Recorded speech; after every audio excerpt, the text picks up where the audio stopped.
தமிழகத்துல அடுத்தடுத்து உருவாகும் புதிய நிகழ்வுகளால வரும் 16ஆம் தேதி முதல் தொடர்ந்து மழைக்கு வாய்ப்பு இருப்பதா சொல்லப்படுது. இந்த மாத இறுதியில புயலுக்கான சாதகமான சூழலும் உருவாகி இருக்கு.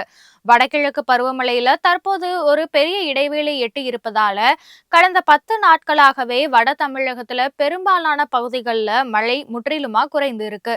இதன் தொடர்ச்சியாக தமிழகத்துல அடுத்தடுத்த 3 நிகழ்வுகளால வரும் 16ஆம் தேதி முதல் தொடர்ந்து மழை பெய்யும்னோ அந்த வகையில வடகிழக்கு பருவமழை மீண்டும் தீவிரமடைய வாய்ப்பிருப்பதாகவும் தனியார் வானிலை ஆய்வாளர்கள் தெரிவிச்சிருக்காங்க. வரும் 15ஆம் தேதி இலங்கையை ஒட்டிய தென்மேற்கு வங்கக்கடல்ல காற்றழுத்த தாழ்வு நிலை உருவாகும்னோ இதன் காரணமாக மழை பொழிவு தொடங்கும்னோ கூறப்பட்டிருக்கு. வரும் 21ஆம் தேதி முதல் 25ஆம் தேதி வரையிலான காலகட்டத்தில் புதிய காற்றழுத்த தாழ்வு பகுதி உருவாகும். அது தீவிர காற்றழுத்த தாழ்வு பகுதியா வலுவடைந்து வட தமிழகம் மற்றும் காவிரி டெல்டா மாவட்டங்கள்ல மழை பெய்யும்னு தெரிவிக்கப்பட்டிருக்கு.